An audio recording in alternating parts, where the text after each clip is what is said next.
Alrighty, welcome. So, I want to talk about burning desire and how that pertains to motherhood.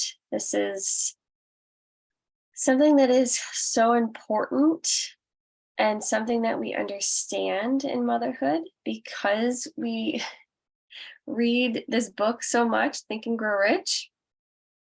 It's nice to kind of understand how you can actually start using the principles in your life for beyond motherhood. Like, we come in as people aspiring to be a mother, but we're meant to do so much more with that. We just have to figure out what that means to us.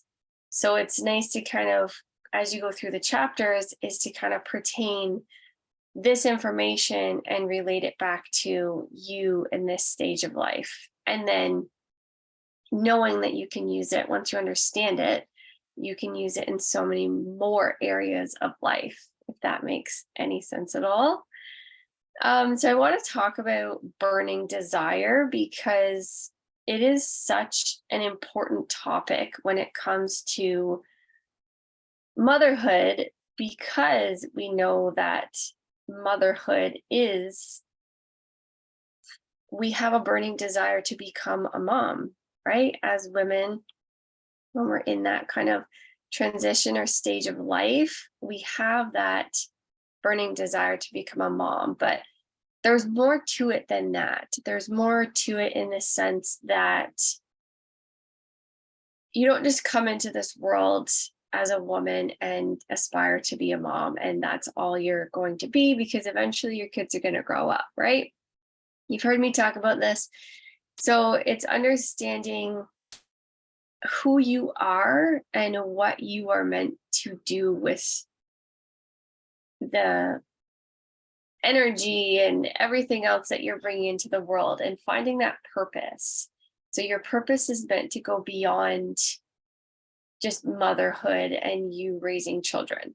Like this, there is a sense of gratitude in that and accomplishment, because you're raising parts of the next generation, right? And then you're affecting the next generation after that. If your children have kids, and then if your grandchildren have kids and your great grandchildren have kids, like you're setting the tone for how your kids may parent. And I think that is really important. That is why I'm doing this work. That is why I love doing this work and helping moms, because not only am I helping myself become a better mom, I am helping my kids become better parents when they are meant to step into that next role, right? But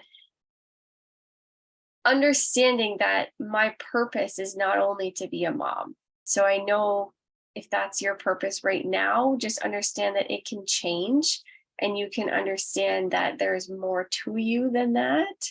And I'm not saying becoming a mom is not good enough. That's not what I'm saying at all. It's knowing that you can be a good mom and be incredible at whatever it is that your other burning desire is, right? So maybe your work is to start out as becoming that incredible mom, to understand what it is that your purpose is next in life, if that makes sense, right? Like, yeah, we have to start somewhere, but know that it is an and. We can have this and this, not this or this and. So I want to relate a lot of the concepts that Napoleon Hill talks about in his book. And it is having that burning desire. So how we can relate that to motherhood is having the burning desire to be a great mom.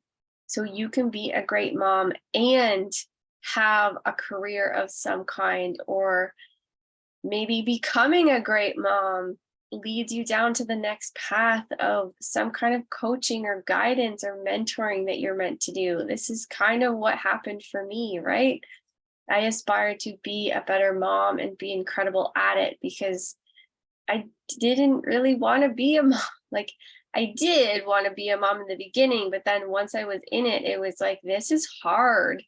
So I was able to flip that and then switch up my mindset around motherhood, and that it doesn't have to be hard. It doesn't have to be a struggle. It doesn't have to be stressful. It doesn't have to be like challenging. Yes, there's going to be challenges, but it's meant to come to you for a reason. And once you understand that, then every day as you communicate and relate to your children, things become easier because you're like, I am meant to experience that for a specific reason. So, on becoming a better mom, you want to have that strong desire to be a great mom. Like, that is essential, right? You are that person, that strength, that like foundation for your child. You are going to be that person that is there for them when they get hurt. You're there for them when they have these great successes in their life and big wins and exciting moments. You're there for them. You and your husband, partner, parent, co-parent, whatever it is, you and that other person. And if you're a single mom, you get to act as both roles, which is so cool, right? So, to understand that desire, so you need to figure out what it is about that burning desire to be a great mom. You need to break it down, because having that desire to be a great mom, there's so much more to that. That is such a vague, like broad topic. So it's like, break it down. What does being a good mom look like to you? What does being a good mom feel like to you? Start writing down what that is, and you'll be able to then start stepping into each of those things. You'll be able to do things a little bit different and take those next steps forward into changing up what you're currently doing that you don't love, that is not serving you or serving your child or children. So it's figuring out what is a great mom and what does that feel like and look like for you, because it's different for everyone, right? Just like everyone has a different burning desire. And understand that your burning desire can be much bigger than being a great mom. This is a big part of it, but maybe it is that you aspire to have some kind of success or career success, or whatever it is, you want to grow and build a business. Know that if you're aspiring to have that as your burning desire, being a great mom will automatically come to it, because you're doing something you love. You are putting your energy into something you love, and automatically that is setting up every other area of your life. So because you're doing it over here and maybe your career or building a business, you're automatically going to be a better mom because you're doing something you love. And that is what I have really had to figure out in this whole journey that I have been on. In my original job as a welder, it wasn't my burning desire. It wasn't something that got me excited to get out of bed every morning and got me excited to get to work. And I love the work, but it wasn't my burning desire. It wasn't something I was meant to do every day.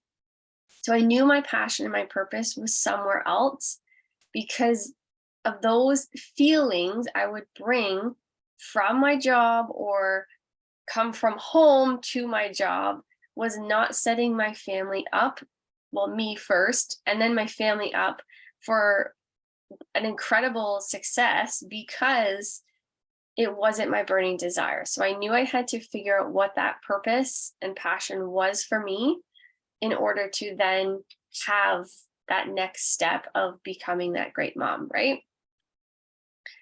So you need to understand, like I said, you are that person for your child. So let's aspire to be great moms, and we will have much different generations of children being raised, right? Because it all starts with us, and we know that in this work, and we have to then translate that into our child or children, and to know that this needs to make sense for them, right? But we have to put it in terms that they understand at their age level. So you provide that love, that care, that guidance, and that ultimately sets the foundation. And that's where this positive mindset is coming from.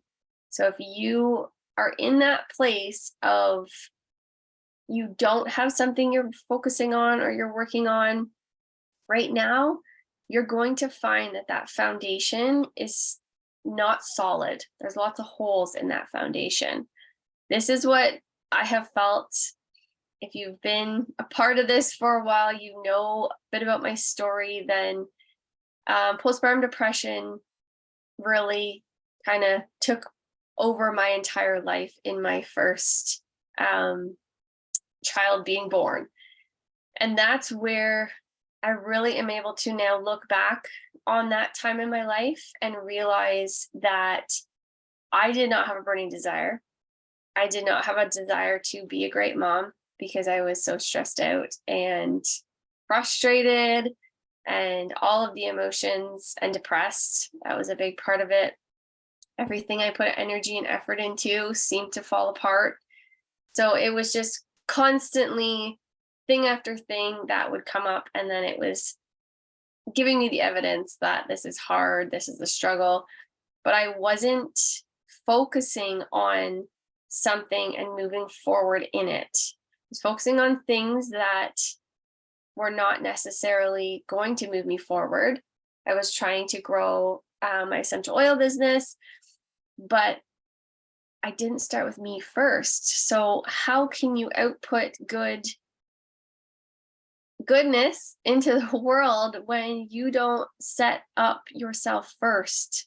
So that's the part that I was totally lacking, is I wasn't setting up myself first. I wasn't creating good habits for myself. Sometimes I didn't even brush my teeth at night because I was just so exhausted and just so done. And if you've experienced postpartum depression, you will completely relate to me with that, because it honestly is, you're in survival mode. You're just trying to get through the day.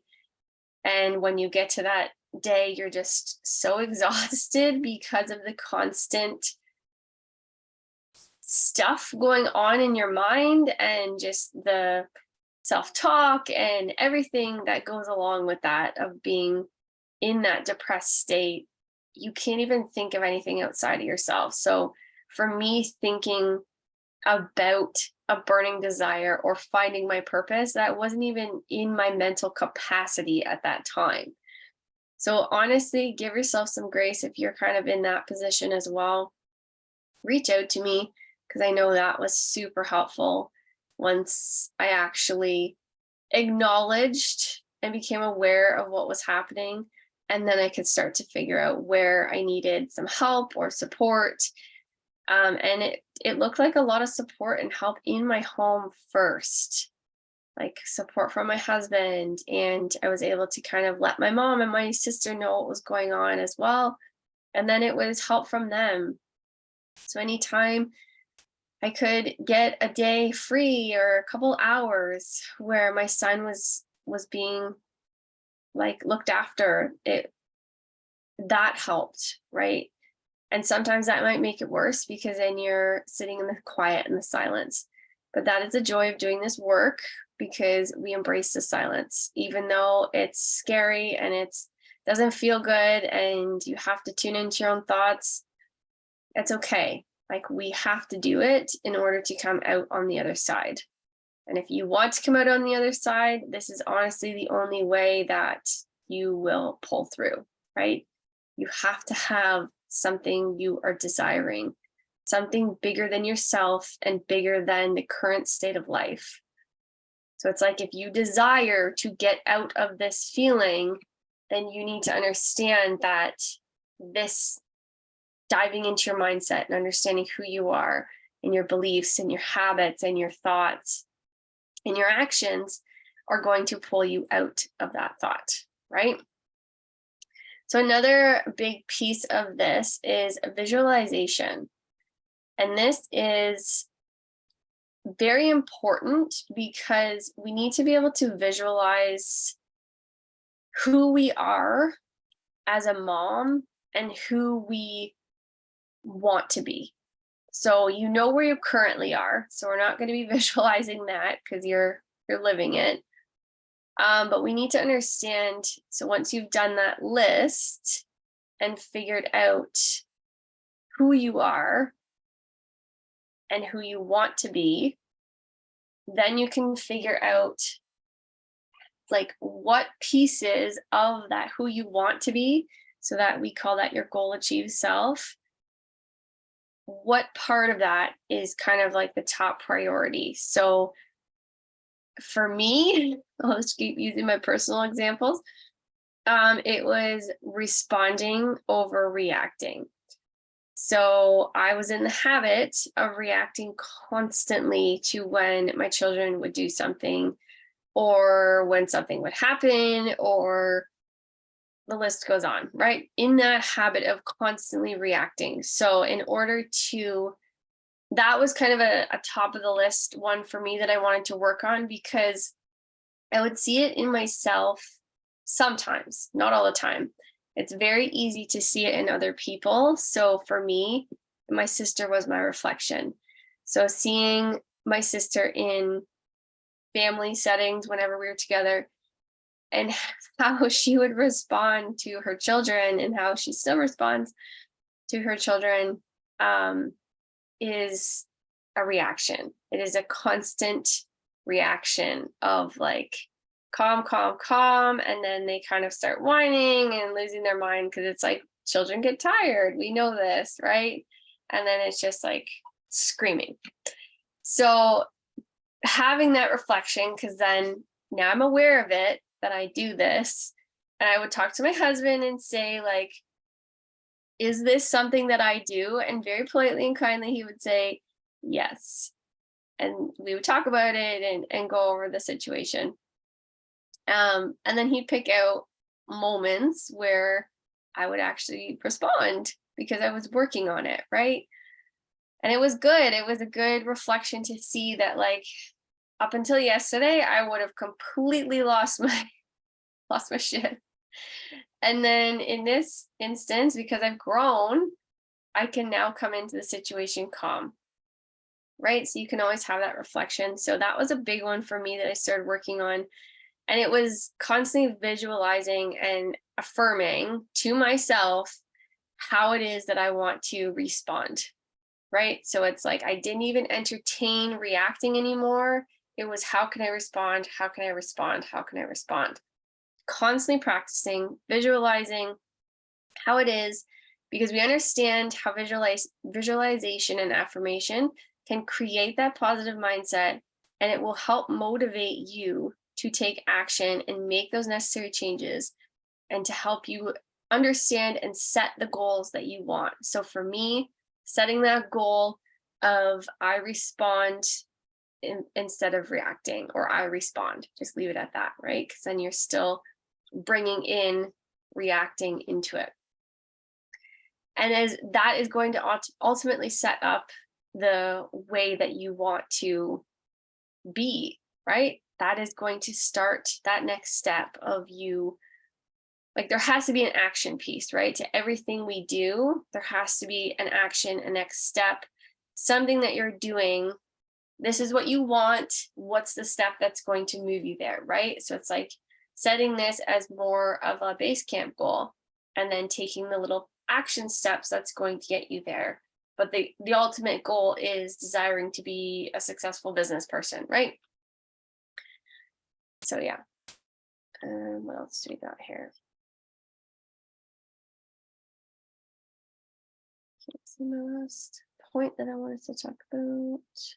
Persistence. So this is a big one when it comes to motherhood, because we know that persistence is the key when it comes to communicating with our children, right? And a big one in that is being persistent when it comes to the love that we can give ourselves, right? Everything starts with us, but then the love that we give to our children.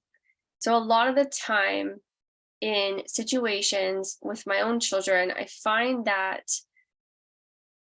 I haven't done the work that day on myself. So the self love within me is not as strong as it normally is. And then translating that into when something happens or a situation comes up with my child, I'm not in the right mindset to give my child the unconditional love because I haven't done it within me, right? And you may be like still learning this, but understand that you need to be able to love yourself first in order to give it. You can't give what you don't have. So if you still have some self-love stuff coming up, work on that first and understand that it will come. So if you don't love being a mom, if you don't love your kids every second of the day, it is totally normal, right? They do things that can frustrate us, but if you have that love within yourself first, know that you have love then to give because your love for yourself is so strong. And then translating that into your child, right? Teaching them if they do something that really bothers you, know that you like tell them that you still love them, right? Even though they just frustrate the crap out of you, they need to know that you still love them, right? Because we know there are so many challenges that comes with motherhood, having that persistence and knowing that this is always going to be there, they need to know that, right? Because we know it, but maybe we don't show it enough. So they need to always have that. Like I find my 3-year-old asks us all the time, Mommy, do you like me? Or do you love me? And it's like he's looking for that reassurance that we love him. So in my head, I took that as maybe I don't say it enough, even though we say love you at nighttime and in the morning and throughout the day and all that stuff. When we give hugs and kisses and all that stuff, like he needs that reassurance. So you'll notice this with every one of your children. And now that you're aware of these things within yourself, you can become aware of them in your own children. So it's understanding their love languages. I know that my kids have the physical touch love language. They love to have hugs and be very close to you, and they're always touching sometimes we can get frustrated and tell them to stop or no, but we need to take a step back and understand that in that moment they're needing something, they just can't articulate it. They can't tell you what they're needing. My 7-month-old will cry when I leave the room. It's like he needs to learn that he can be separate from me. Like today, he's at daycare. But then know that I'm always right there when he needs me, right? So it's just understanding your child and really diving deep. But once you do this work within yourself, those things are so easy to see in your children. It is pretty cool that you get to see this because you're pulling it out of you and doing the work on you, but then it translates into how you can see this in your child.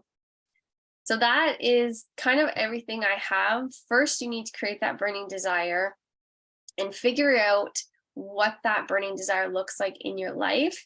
And then you can take that next step forward in taking the action toward it, right? Like that is the whole point.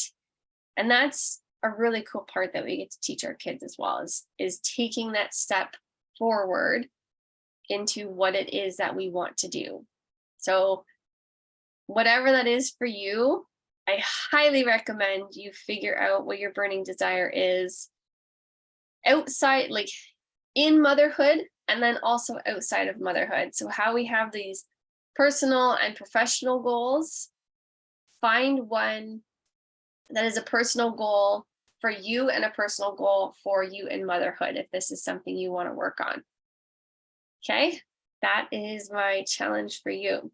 So join me next Wednesday, and I will be talking about all about chapter 3 in Think and Grow Rich.